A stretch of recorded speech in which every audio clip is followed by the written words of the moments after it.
Sekalipun taun, wabah yang terjadi dahulu kala di dunia Islam begitu dahsyat.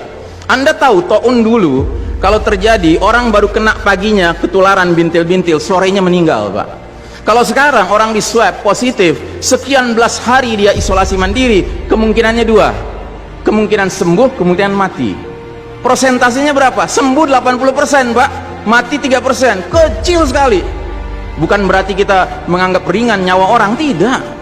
Cuman saya ingin menggambarkan betapa taun dahulu lebih dahsyat daripada yang so-called pandemi, yang lebih cocok disebut plandemi ini. Direncanakan ini, Pak.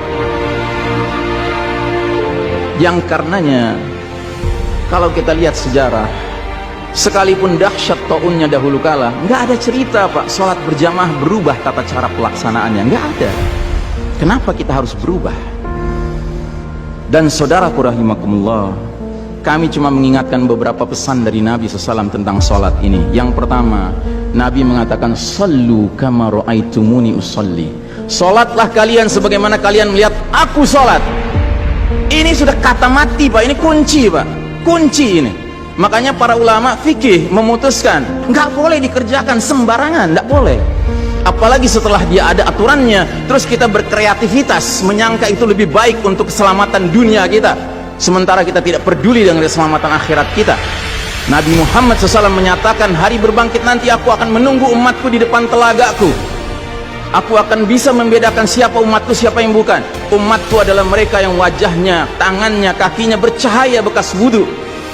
Tapi ketahuilah, ada sejumlah orang wajahnya bercahaya, tangannya bercahaya, kakinya bercahaya. Aku panggil mereka, tapi dihalau sama malaikat, tidak boleh mendekat. Aku panggil lagi, tapi dihalau sama malaikat. Akhirnya malaikat menjelaskan, ya Muhammad, mereka telah merubah ajaranmu setelah engkau wafat.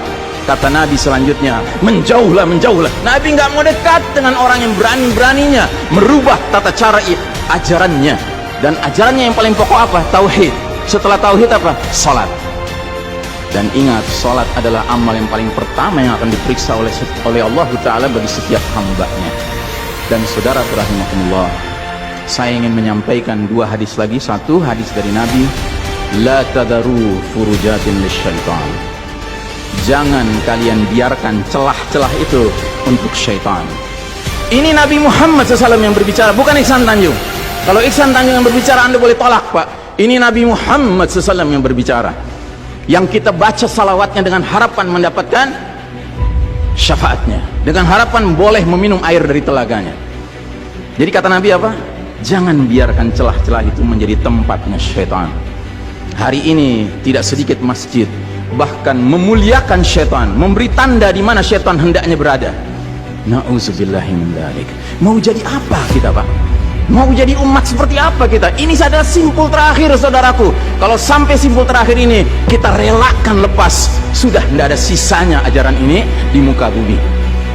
Karenanya saudaraku rahimakumullah, bagi saya urusan sholat berjamaah dan tata caranya ini bukan urusan pilihan fikih, Pak. Ini urusannya adalah urusan dengan musuh Allah Ta'ala. Hadis yang terakhir, kata Nabi SAW, innal yahuda qad sami'u dinahum. Sesungguhnya Yahudi sudah bosan dengan agama mereka. Wa innahum qaumun hasadun. Dan mereka adalah kaum yang sangat hasad kepada kita umat Islam, terutama dalam 3 perkara. Satu, raddis salam. Kebiasaan kita umat Islam kalau ketemu saling ngucapin assalamualaikum, dibalas waalaikumsalam. Itu Yahudi nggak senang, Pak.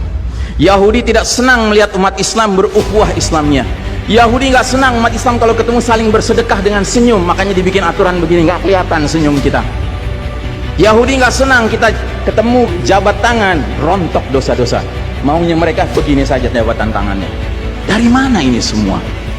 Yang kedua, mereka hasad sama kita dalam urusan apa? Iqamatis sufuf, dalam tata cara kita menegakkan saf kita. Ingat, Pak, saf dikatakan tegak syaratnya 2. 1 lurus, 2 rapat. Bukan hanya lurus tapi renggang-renggang, atau rapat tapi meliuk-liuk. Tidak, harus dua-duanya lengkap. Sehingga Nabi sampai bertanya, kenapa kalian gak bersaf seperti malaikat di hadapan Allah? Para sahabat bingung, bertanya, bagaimana malaikat? Kata Nabi, mereka mendahulukan saf awal dan mereka saling rapat satu sama lainnya. Jadi Nabi itu bangga kalau umat Islam sholatnya seperti para malaikat di hadapan Allah Ta'ala. Harusnya itu menjadi kebanggaan kita juga. dan harusnya kita tersinggung kalau ada pihak yang berusaha untuk mengacak-acaknya.